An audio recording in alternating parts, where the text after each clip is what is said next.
Hi అండి, అందరికీ నమస్కారం. Welcome to my channel vision software solutions. So today's topic is how to create payslip or salary slip in Excel. Okay, last క్లాసెస్లో మనం student mark list table ఎలా create చేయాలి, student mark list టేబుల్ని ఎలా గ్రాఫికల్గా డేటా బార్స్ కానీ ఇవన్నీ ఎలా యూస్ చేయాలి, అంటే గ్రాఫికల్గా ఎలా ప్రజెంట్ చేయాలి అనేది లాస్ట్ క్లాసెస్లో మనం డిస్కస్ చేసాం. ఒకసారి లాస్ట్ క్లాస్ ఎవరైనా మిస్ అయితే ఛానల్లోకి వెళ్ళి ఒకసారి లాస్ట్ క్లాసెస్ అన్ని వినండి.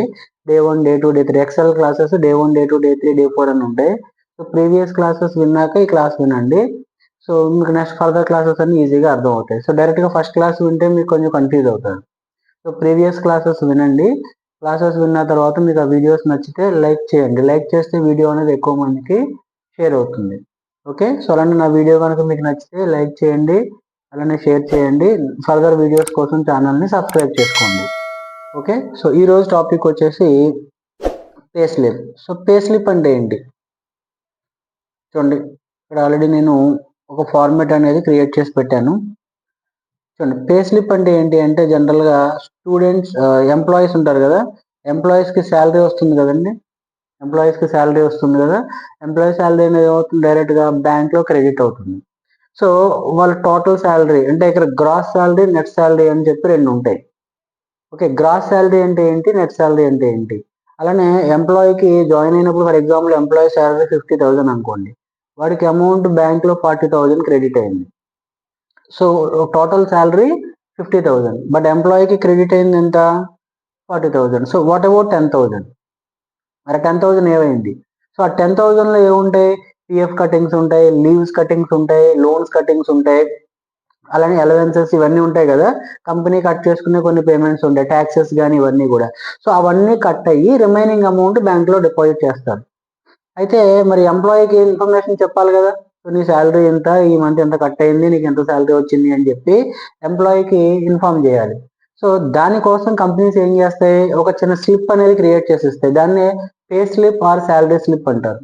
Pay slip or salary slip. So ఇందులో ఇన్ఫర్మేషన్ ఏముంటుందంటే ఎంప్లాయీ టోటల్ శాలరీ ఎంత, సో దేనికి ఎంత కట్ అయింది, అలవెన్సెస్ ఏమేమి వచ్చాయి ఎంప్లాయీకి, ఈ ఇన్ఫర్మేషన్ అంతా కూడా క్లియర్గా మనకి ఎందులో ఉంటుంది, ఈ పే స్లిప్లో ఉంటుంది. అర్థమైంది కదా. సో ఈ పే స్లిప్నే pay slip or salary slip అని కూడా అంటారు. యాక్చువల్లీ ఏంటంటే మనకి అకౌంట్స్ డిపార్ట్మెంట్లో టాలీ అనే సాఫ్ట్వేర్ ఉంటుంది, అందులో పేరోల్ అని ఒక కాన్సెప్ట్ ఉంటుంది, అందులో క్రియేట్ చేస్తారు జనరల్గా. అయితే లేదు, చిన్న చిన్న కంపెనీస్ ఏం చేస్తారంటే మాన్యువల్గా ఎక్సెల్లో ఇలా ఫార్మేట్ రెడీ చేసుకుని క్రియేట్ చేస్తారు. ఇందులో మీకు ఫస్ట్ నేను చెప్పే ఫార్మేట్ ఇది పే స్లిప్ క్రియేషన్లో డే 1 క్లాసు. ఇందులో మీకు ఏంటంటే అసలు పే స్లిప్ అంటే ఏంటి, శాలరీ స్లిప్ అంటే ఏంటి, అందులో ఏమేమి ఇన్ఫర్మేషన్స్ ఉంటాయి, సో బేసిక్ అంటే ఏంటి, డిఏ అంటే ఏంటి, అలానే హెచ్ఆర్ఏ అంటే ఏంటి, గ్రాస్ శాలరీ, నెట్ శాలరీ అంటే ఏంటి అనేది, దాన్ని ఎలా క్యాలిక్యులేట్ చేయాలనేది జనరల్ ఇన్ఫర్మేషన్ చెప్తాను. యాక్చువల్గా మనకి పే స్లిప్ ఫార్మేట్ ఎలా ఉంటుందంటే ఈ ఫార్మేట్లో ఉంటుంది. అంటే ఎంప్లాయీకి వచ్చే ఫార్మేట్ ఇది పే స్లిప్. ఇది ఫర్దర్ క్లాసెస్లో ఎక్స్ప్లెయిన్ చేస్తాను, నెక్స్ట్ క్లాస్లో ఎక్స్ప్లెయిన్ చేస్తాను.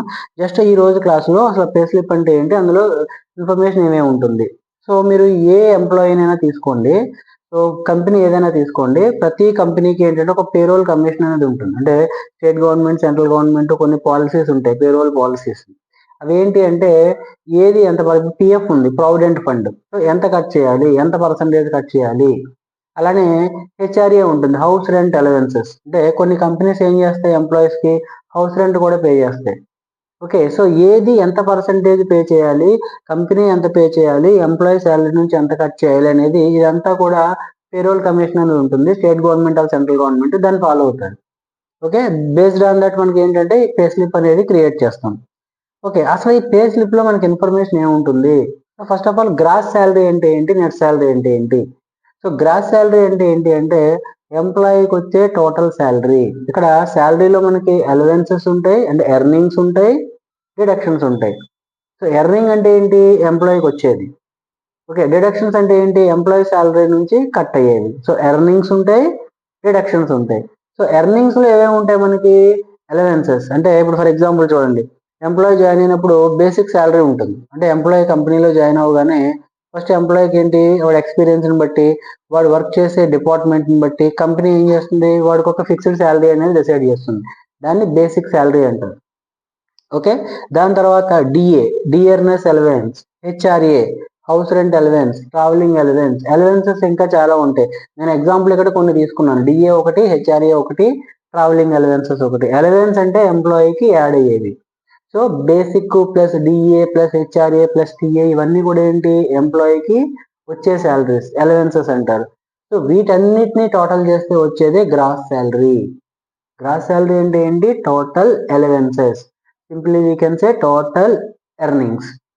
ఓకే, సో ఇది టోటల్ శాలరీ. అంటే ఎగ్జాంపుల్ ఇందాక చెప్పినట్టు 50,000 శాలరీ అంటే వాడి basic salary, DA dearness allowance, HRA house rent allowance, TA అంటే ట్రావెలింగ్ అలవెన్సెస్, ఇంకా ఎడ్యుకేషనల్ అలవెన్సెస్ అని, ఫుడ్ అలవెన్సెస్ అని, ఇంకా చాలా ఉంటాయి. సో అలవెన్సెస్ అన్నిటిని టోటల్ చేస్తే దాన్ని ఏమంటారు, గ్రాస్ శాలరీ అంటారు. ఇక్కడ హెచ్ఆర్ఏ అంటే హౌస్ రెంట్ అలవెన్స్, టిఏ అంటే ట్రావెలింగ్ అలవెన్స్. మరి డిఏ అంటే ఏంటి, డియర్నెస్ అలవెన్స్. డియర్నెస్ అలవెన్స్ అంటే ఏంటి అంటే ఉండడానికి తినడానికి ఇచ్చే ఖర్చులు. ఇప్పుడు ఫర్ ఎగ్జాంపుల్ చూడండి, బయట మనకి క్రైసిస్ వచ్చినప్పుడు, అంటే ఏమైనా ఫ్లడ్స్ వచ్చినప్పుడు, లేదంటే సైక్లోన్స్ వచ్చినప్పుడు, ఏదైనా వార్ వచ్చినప్పుడు బయట మనకి ఏమవుతాయి, రేట్స్ అనేవి ఇంక్రీజ్ అవుతూ ఉంటాయి. ఓకే, అంటే గ్రాసరీ ఐటమ్స్ కానీ, సో బయట ఆటోమేటిక్గా వెజిటేబుల్స్ కానీ రేట్స్ అనేవి పెరుగుతూ ఉంటాయి. సో రేట్స్ పెరిగినప్పుడు గవర్నమెంట్ ఏం చేస్తుంది, ఎంప్లాయీస్కి డిఏ అనేది పెంచుతూ ఉంటుంది. ఓకే, సో ఆ డిఏ అనేది పెరుగుతాం, డిఏ 2%, 3%, 4% ఇలా డిఏ అనేది పెంచుతూ ఉంటారు. సో డిఏ అంటే ఉండడానికి ఇచ్చే ఖర్చులు. ఓకే, టీఏ అంటే ట్రావెలింగ్ అలవెన్సెస్కి ఇచ్చే ఖర్చులు, హెచ్ఆర్ఏ అంటే హౌస్ రెంట్ అలవెన్సెస్, అలానే గ్రాస్ అంటే total allowances. Okay, basic plus DA plus HRA TA వీటన్నిటిని కలిపితే వచ్చేదే gross salary. So dearness allowance, house rent allowance, travelling allowances, food allowances, అలానే ఇంకా చాలా ఉంటాయి అలవెన్స్, ఎడ్యుకేషనల్ అలవెన్సెస్, ఇవన్నిటిని కలిపితే గ్రాస్ శాలరీ. ఫర్ ఎగ్జాంపుల్ ఒక employee salary, total gross salary 50,000. అంటే గ్రాస్ శాలరీ అంటే టోటల్ శాలరీ, అది ఎంప్లాయీకి ఇవ్వరు. సో ఈ టోటల్ శాలరీలో నుంచి డిడక్షన్స్ ఉంటాయి, కటింగ్స్. ఏమేమి ఉంటాయి cuttings, PF provident fund employee salary నుంచి కట్ అవుతుంది, ఈఎస్ఐ ఎంప్లాయీ స్టేట్ ఇన్సూరెన్స్ అంటారు, మెడికల్. ఓకే, మెడికల్ కట్ అవుతుంది. అలానే లోన్స్, ఏమన్నా కంపెనీ లోన్స్ ఏమన్నా కంపెనీ ఏమన్నా లోన్ ఇచ్చింది అనుకోండి ఎంప్లాయీకి, అడ్వాన్సెస్ కానీ అలాంటివి, అది కూడా కట్ అవుతుంది. అలానే లీవ్స్. ఓకే, ఎంప్లాయీ లీవ్ పెట్టినప్పుడు లీవ్స్ కూడా లాస్ ఆఫ్ పే అని ఉంటుంది, డిడక్షన్స్. ఇవన్నీ కలిపి అంటే పిఎఫ్, ఈఎస్ఐ, లోన్స్, లీవ్స్ వీటన్నిటిని ఏమంటారు, deductions from the employee. So gross అంటే ఏంటి, టోటల్ ఎర్నింగ్స్. ఓకే, తర్వాత టోటల్ డిడక్షన్స్. గ్రాస్లో నుంచి అంటే ఈ గ్రాస్లో నుంచి ఈ టోటల్ డిడక్షన్స్ అంటే వీటన్నిటిని టోటల్ చేసి వీటన్నిటిని తీసేస్తే రిమైనింగ్ శాలరీని ఏమంటారు, నెట్ శాలరీ. ఓకే, సో గ్రాస్లో నుంచి ఏం చేయాలి, PF plus ESI plus loans, leaves, ఇంకా ఏమన్నా ఇంకా ఏమన్నా డిడక్షన్స్ ఉంటే వాటన్నిటిని టోటల్ చేసి టోటల్ డిడక్షన్స్ని గ్రాస్లో నుంచి తీసేస్తే వచ్చిన శాలరీయే నెట్ శాలరీ. ఈ నెట్ శాలరీ అనేది ఎంప్లాయీ బ్యాంక్లో క్రెడిట్ అవుతుంది. అంటే 50,000 గ్రాస్ శాలరీ అనుకోండి, PF, ESI, loans, leaves cuttings పోని ఎంప్లాయీకి వచ్చిన శాలరీ ఎంత, 40,000. అంటే 10,000 దేనికి కట్ అయింది అనేది ఈ స్లిప్లో మనం చూపిస్తాం. దాన్ని pay slip or salary slip అంటారు. కాన్సెప్ట్ అర్థమైంది కదా. ఇక్కడ చూడండి, డిఏ అంటే dearness allowance. Okay, HRA house rent allowance, TA travelling allowance, gross total allowances, basic plus DA plus HRA plus TA and etcetera. Okay, అలానే పిఎఫ్ ప్రావిడెంట్ ఫండ్, ఈఎస్ఐ అంటే medical, leaves, loans. అర్థమైందా. ఇక్కడ DA అనేది ఏం చేస్తాం మనం, ఇక్కడ నేను ఎగ్జాంపుల్ ఇచ్చాను చూడండి, 15% ఆన్ బేసిక్ శాలరీ. ఏం చేశాను, 15% ఆన్ బేసిక్ అంటే బేసిక్ శాలరీ మీద 15% కట్ చేయాలి. బేసిక్ శాలరీ అనేది ఎవరు డిసైడ్ చేస్తారు, కంపెనీ ఎంప్లాయీ ఎక్స్పీరియన్స్ని బట్టి, వాడు వర్క్ చేసే డిపార్ట్మెంట్ని బట్టి కంపెనీ డిసైడ్ చేస్తుంది ఆ పర్సన్కి, సో పర్సన్కి ఎంత ఇవ్వచ్చు. ఓకే, ఫర్ ఎగ్జాంపుల్ ఇక్కడ నేను ఏం చేశాను, రవి అనే పర్సన్కి 10,000, మధు అనే పర్సన్కి 6,000, అను అనే పర్సన్కి 6,100, ఇలా సమ్ బేసిక్ శాలరీస్ అనేవి ఇక్కడ నేను తీసుకున్నాను. సో బేసిక్ శాలరీ అనేది ఫ్రీ కౌంట్, డైరెక్ట్గా కంపెనీ డిసైడ్ చేస్తుంది, డైరెక్ట్గా అమౌంట్ వేస్తాం. సో ఇప్పుడు బేసిక్ శాలరీ మీద ఏం చేయాలి, ఇక్కడ చూడండి, ఈ బేసిక్ శాలరీ మీద చూడండి డిఏ ఎంత కట్ చేయాలి, 15% కట్ చేయాలి. అంటే ఎగ్జాంపుల్ నేను 15% తీసుకున్నాను. ఏది ఎంత పర్సెంటేజ్ కట్ చేయాలి అనేది state government and central government policy ఉంటుంది, పే కమిషన్ పాలసీ, దాన్ని ఫాలో అవ్వాలి. ఓకే, నేను ఎగ్జాంపుల్ 15% తీసుకున్నాను. సో ఇప్పుడు నాకు ఏం చేయాలి, డిఏ అనేది బేసిక్ మీద 15%. ఇక్కడ జాగ్రత్తగా అబ్జర్వ్ చేయండి, బేసిక్ ఎంత ఉంది, ఇక్కడ 10,000 ఉంది కదా, చూడండి, is equal to basic address ఎంత C4 చూడండి, దీని అడ్రస్ ఎంత, C4 ఇంటూ ఎంత కట్ చేయాలి, 15%. ఇక్కడ జాగ్రత్తగా అబ్జర్వ్ చేయండి, C4 basic address into 15%, enter. చూడండి ఎంత వచ్చింది, 1500. దీన్ని ఏం చేస్తారు, ఇమీడియట్గా అన్నిటికీ అప్లై చేసుకోండి. సో డిఏ క్యాలిక్యులేట్ చేసాం. అలానే ఇప్పుడు ఏం క్యాలిక్యులేట్ చేయాలి, హెచ్ఆర్ఏ క్యాలిక్యులేట్ చేయాలి, house rent allowance. So house rent కూడా కింద ఇచ్చాను చూడండి, ఎంత ఇచ్చాను, 20% on basic. So is equal to basic address ఎంత, C4 ఇంటూ ఎంత కట్ చేయాలి, 20%, ఎంత వచ్చింది, 2000.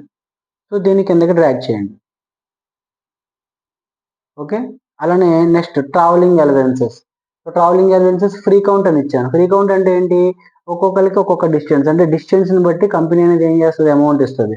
సో ఫ్రీ కౌంట్ అంటే మాన్యువల్గా వేయమని. ఫర్ ఎగ్జాంపుల్ వీడికి 0, సో వీడికి 500, వీడికి 600, 0, అలానే వీళ్ళకి 0, ఒకటికి 1000, సో ఇంకొకరికి 1500. అంటే వాళ్ళు వచ్చే డిస్టెన్స్ని బట్టి, లేదంటే అందరికీ ఒకటే ఇస్తుంది, లేదంటే వాళ్ళు వచ్చే డిస్టెన్స్ని బట్టి కంపెనీ అనేది ట్రావెలింగ్ అలవెన్సెస్ వాళ్ళకి ప్రొవైడ్ చేసింది.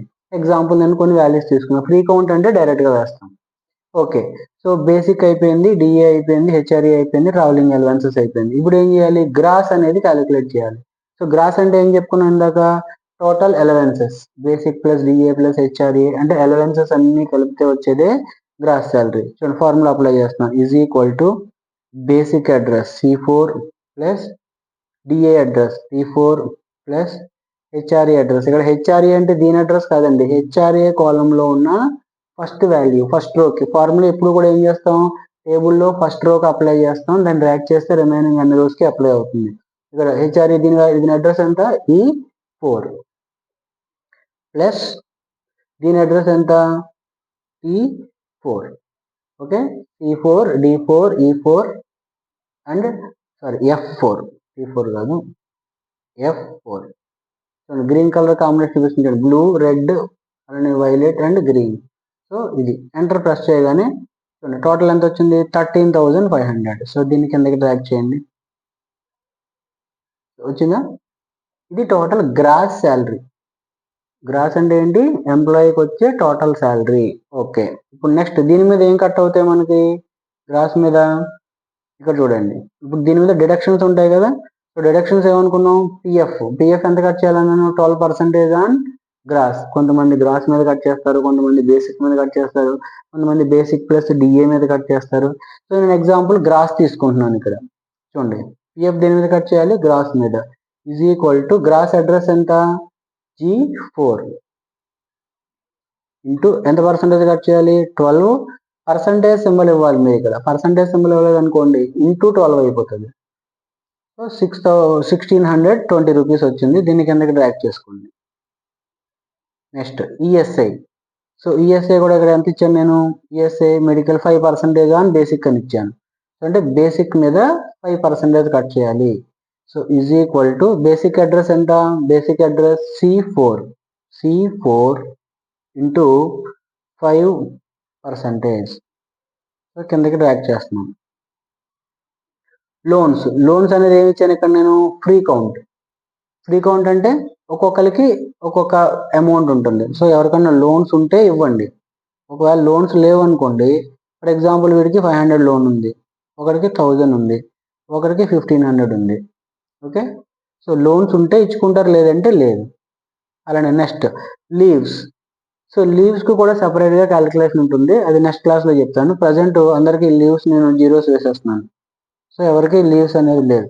లీవ్స్లో మనకి క్యాజువల్ లీవ్స్ అని, సిక్ లీవ్స్ అని, డిఫరెంట్ లీవ్స్ ఉంటాయి. అంటే కంపెనీ ఏం చేస్తుంది, ఇయర్లీ లీవ్స్ అని ఇస్తుంది. ఓకే. అది కాకుండా ఎక్స్ట్రా మనం ఏమన్నా లీవ్ పెడితే లాస్ ఆఫ్ పే అంటారు, అంటే మన శాలరీ నుంచి కట్ అవుతుంది. అంటే టోటల్ శాలరీని పర్ డేకి 30 డేస్కి డివైడ్ చేసుకుంటే పర్ డే ఎంత శాలరీ అని వస్తుంది. సో వాడు ఎన్ని లీవ్స్ పెట్టాడో అన్ని లీవ్స్, అది లాస్ ఆఫ్ పే. అంటే కంపెనీ ఇచ్చిన క్యాజువల్ లీవ్స్లో తీసుకున్నాడా, లేదంటే డైరెక్ట్గా తీసుకున్నాడా. క్యాజువల్ లీవ్ తీసుకుంటే అమౌంట్ కట్ అవ్వదు. ఒకవేళ డైరెక్ట్గా లీవ్ తీసుకున్నాడు అనుకోండి, సో అమౌంట్ అనేది కట్ అవుతుంది పర్ డే వైజ్. సో కంపెనీలో ఎంప్లాయీ లీవ్ తీసుకున్నప్పుడు లీవ్ అనేది క్యాజువల్ లీవా లేకపోతే నార్మల్ లీవా అనేది ఇన్ఫార్మ్ చేయాలి మేనేజర్కి. ఓకే, క్యాజువల్ లీవ్ అనుకోండి, కంపెనీ మీకు క్యాజువల్ లీవ్స్ ఇస్తుంది, sick leaves or casual leave something ఏవో ఉంటాయి. సో కంపెనీ 12 ఆర్ 15 ఎన్నో ఇస్తుంది. సో మీరు ఆ 15 లీవ్స్ తీసుకుంటారా, ఆ 15 లీవ్స్ కాకుండా ఎక్స్ట్రా లీవ్ తీసుకుంటారా? 15 లీవ్స్ లో తీసుకుంటే అమౌంట్ కట్ అవ్వదు. 15 కాకుండా తీసుకున్నారు అనుకోండి, పర్ డే ఎంత అనేది క్యాలిక్యులేట్ చేసి అమౌంట్ కట్ చేస్తారు. అది సెపరేట్ గా మళ్ళీ ఒక క్లాస్ లో చెప్తాను. Okay, so PF, ESI, leaves, loans. So ఇప్పుడు మనం ఏం చేయాలి, గ్రాస్ శాలరీ వచ్చింది కదా, ఇప్పుడు ఈ డిడక్షన్స్ ఉన్నాయి కదా, ఈ డిడక్షన్స్ అన్నిటిని కూడా ఏం చేయాలి, టోటల్ చేసి ఇందులో నుంచి మైనస్ చేయాలి. అప్పుడు మనకి ఏమొస్తుంది, నెట్ శాలరీ వస్తుంది. చూడండి ఇక్కడ ఫస్ట్ నేను ఏం చేస్తానంటే is equal to gross minus, so gross minus, ఇప్పుడు ఏం చేయాలి, ఇవన్నీ టోటల్ చేయాలి. చూడండి ఇక్కడ బ్రాకెట్ ఓపెన్ చేసి ఇక్కడ ఏం చేస్తున్నాను, పిఎఫ్ అడ్రస్ ఎంత, H4 ప్లస్, తర్వాత ఈఎస్ఐ అడ్రస్ ఎంత, I4 plus, next loans address ఎంత, J4 plus, next leaves address ఎంత, K4. Okay, plus K4. ఏమన్నా ఉంటే ఇంకా యాడ్ చేసుకోండి, లేదంటే బ్రాకెట్ క్లోజ్ చేయండి. చూడండి gross G4 minus H4 plus I4 plus J4 plus K4, అంటే గ్రాస్ మైనస్ టోటల్ డిడక్షన్స్ ఎంత వచ్చింది, 11,380 వచ్చింది. సో దీన్ని కిందకి డ్రాగ్ చేయండి. సో ఇది వాళ్ళకి వచ్చే ఫైనల్ శాలరీ, ఇది గ్రాస్ శాలరీ, ఇది ఎంప్లాయీకి వచ్చే నెట్ శాలరీ. ఈ అమౌంట్ కంపెనీ ఏం చేస్తుంది, ఎంప్లాయీ బ్యాంక్లో క్రెడిట్ చేస్తుంది. అర్థమైంది కదా. సో ఇది జనరల్ ఫార్మేట్, అర్థమైంది కదా, అంటే ఏ పర్సన్కి ఎంత శాలరీ, ఎవరికి ఎంత కట్ చేయాలి అనేది జనరల్ ఫార్మేట్.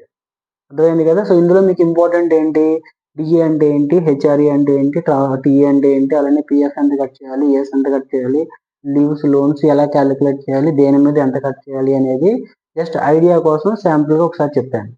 ఓకే, ఈ కిందన దీని గురించి అబ్రివేషన్స్ ఇవన్నీ ఇచ్చాను, నీట్గా ఇవన్నీ రాసుకోండి. ఓకే, డిఏ అంటే ఏంటి, హెచ్ఆర్ఏ ఎంత కట్ చేయాలి, టీఏ అంటే ఏంటి, గ్రాస్ అంటే ఏంటి, అలానే PF, ESI, leaves, loans, net salary అంటే చూడండి ఇక్కడ గ్రాస్ మైనస్ టోటల్ డిడక్షన్స్. అర్థమైంది కదా.